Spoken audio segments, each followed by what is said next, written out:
Bakery, condiments, tea ಅಂಗಡಿಯವರಿಗೆ ಇದೀಗ tax ಕಿರಿಕಿರಿ ಶುರುವಾಗ್ಬಿಟ್ಟಿದೆ. ಲಕ್ಷ ಲಕ್ಷ ಟ್ಯಾಕ್ಸ್ ಕಟ್ಟಿ ಅಂತ ಹೇಳ್ತಿದ್ದಾರೆ. ಹೀಗಾಗಿ ಅವರು ಆತಂಕ ವ್ಯಕ್ತಪಡಿಸುತ್ತಿದ್ದಾರೆ. ಈ ಕುರಿತಾಗಿ ಅವರು ಬಂದ್ ಮಾಡ್ತೀವಿ ಅಂತ ಎಚ್ಚರಿಕೆಯನ್ನು ಕೊಟ್ಟಿದ್ದಾರೆ. ಇದರ ಡೀಟೇಲ್ಸ್ ಇಲ್ಲಿದೆ.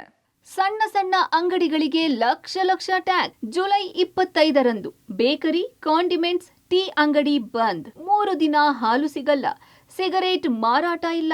30 ಲಕ್ಷ, 60 ಲಕ್ಷ, ಅಷ್ಟೇ ಅಲ್ಲ 1 ಕೋಟಿ ಟ್ಯಾಕ್ಸ್. ಹೀಗೆ ಲೆಕ್ಕವಿಲ್ಲದಷ್ಟು ಟ್ಯಾಕ್ಸ್ ಕಟ್ಟಿ ಅಂತ ಬೇಕರಿ, ಟೀ ಅಂಗಡಿ, ಕಾಂಡಿಮೆಂಟ್ಸ್ಗೆ ನೋಟಿಸ್ ಬಂದಿದೆ ತಡ ಮಾಲೀಕರು ಗಾಬರಿಯಾಗಿದ್ದಾರೆ. ಅಲ್ಲದೆ ಜುಲೈ 21ರ ಒಳಗೆ ಟ್ಯಾಕ್ಸ್ ಪಾವತಿ ಮಾಡದೇ ಇದ್ರೆ ಅಕೌಂಟ್ ಸೀಸ್ ಮಾಡೋದಾಗಿ ಇಲಾಖೆ ಎಚ್ಚರಿಕೆಯನ್ನ ಕೊಟ್ಟಿದೆ.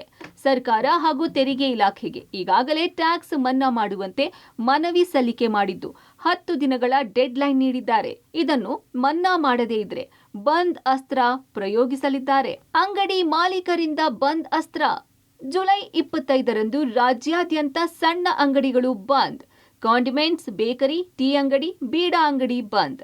ಜುಲೈ 23, 24, 25ರಂದು ಹಾಲು ಹಾಗೂ ಹಾಲಿನ ಉತ್ಪನ್ನ ಮಾರಾಟ ಬಂದ್. ಸಿಗರೇಟ್ ಮಾರಾಟವೂ ಬಂದ್. ಕೆಲ ತರಕಾರಿ ಅಂಗಡಿಗಳು ಬಂದ್ ಮಾಡುವುದಾಗಿ ಮಾಲೀಕರು ಎಚ್ಚರಿಕೆ ನೀಡಿದ್ದಾರೆ. 23ನೇ ತಾರೀಕಿನಿಂದ ಸಂಪೂರ್ಣವಾಗಿ ಹಾಲನ್ನು ಮಾರಾಟ ನಿಷೇಧ ಮಾಡ್ತೀವಿ. ಹಾಲಿನ ಉತ್ಪನ್ನಗಳನ್ನು ಮಾರಾಟ ಮಾಡೋದನ್ನು ಬಂದ್ ಮಾಡ್ತೀವಿ. ಅದಾದ ನಂತರ ಸಿಗರೇಟ್ ಜರ್ದಗಳನ್ನು ಸಂಪೂರ್ಣವಾಗಿ ಬಂದ್ ಮಾಡ್ತೀವಿ. ಹಾಗೆ ಯಾವುದು 23, 24ನೇ ತಾರೀಕು, 25ನೇ ತಾರೀಕು ಸಂಪೂರ್ಣವಾಗಿ ಅಂಗಡಿ ಮುಂಗಟ್ಟುಗಳನ್ನು ಬಂದ್ ಮಾಡಿ, ಏನು ಸಣ್ಣ ಉದ್ದಿಮೆದಾರರಿದ್ದಾರೋ ಸಂಪೂರ್ಣವಾಗಿ ಅಂಗಡಿ ಮುಂಗಟ್ಟುಗಳನ್ನು ಬಂದ್ ಮಾಡಿ ನಾವೆಲ್ಲರೂ ಫ್ರೀಡಮ್ ಪಾರ್ಕ್ನಲ್ಲಿ ಕುಟುಂಬ ಸಮೇತರಾಗಿ ನಾವು ದೊಡ್ಡ ಮಟ್ಟದ ಒಂದು ಪ್ರತಿಭಟನೆಗೆ ಕರೆ ನೀಡ್ತಾ ಇದ್ದೇವೆ. ಸಂಪೂರ್ಣವಾಗಿ ನಮ್ಮ ಬೆಂಬಲವಿದೆ. ಕಾಂಡಿಮೆಂಟ್ಸು, ಬೇಕ್ರಿ, ಬೀಡ ಅಂಗಡಿ ಪ್ರತಿಯೊಂದು ವಿಷಯದಲ್ಲೂ ನಾವು ಎಲ್ಲರೂ ನಮ್ಮ ಸಂಪೂರ್ಣ ಒಗ್ಗಟ್ಟಿಂದ ನಾವು ಬಂದ್ ಮಾಡ್ತಾ ಇದ್ದೀವಿ. ಸಂಪೂರ್ಣ ನಮ್ಮ ಒಗ್ಗಟ್ಟು ಆತ್ಮಸಾಕ್ಷಿಯಾಗಿ ನಾವೆಲ್ಲರೂ ಸೇರಿ ನಮಗೆ ಬಂದಿರುವ ಕಷ್ಟವನ್ನು ಪರಿಹರಿಸ್ಕೊಳ್ಳಿಕ್ಕೆ ನಾವು ರವಿ ಅಣ್ಣಗೆ ಸಂಪೂರ್ಣವಾಗಿ ಸಪೋರ್ಟ್ ಕೊಟ್ಟು ನಾವು ಕಂಪ್ಲೀಟ್ ಬಂದ್ ಮಾಡ್ತಾ ಇದ್ದೀವಿ. ಹಾಲು ಸಿಗುವುದಿಲ್ಲ, ಬೇರೆ ಬ್ರೆಡ್ಡು, ಬೇಕ್ರಿ ಐಟಮ್ಸು ಯಾವುದೂ ಸಿಗುವುದಿಲ್ಲ. ಆ ದಿನ ಕಂಪ್ಲೀಟ್ 2 ದಿನ ನಾವು ಕಂಪ್ಲೀಟ್ ಬಂದ್ ಮಾಡ್ತಾ ಇದ್ದೀವಿ.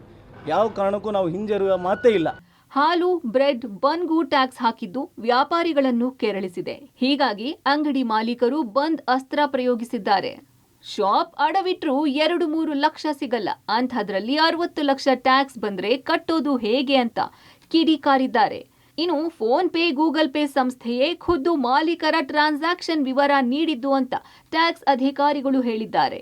ಒಟ್ಟಾರೆ ಟ್ಯಾಕ್ಸ್ ಜಟಾಪಟಿ ಯಾವ ಹಂತವನ್ನು ತಲುಪುತ್ತೋ ಕಾದು ನೋಡಬೇಕು. ಪವಿತ್ರ ಕಡ್ತಲ, ಪಬ್ಲಿಕ್ ಟಿವಿ, ಬೆಂಗಳೂರು.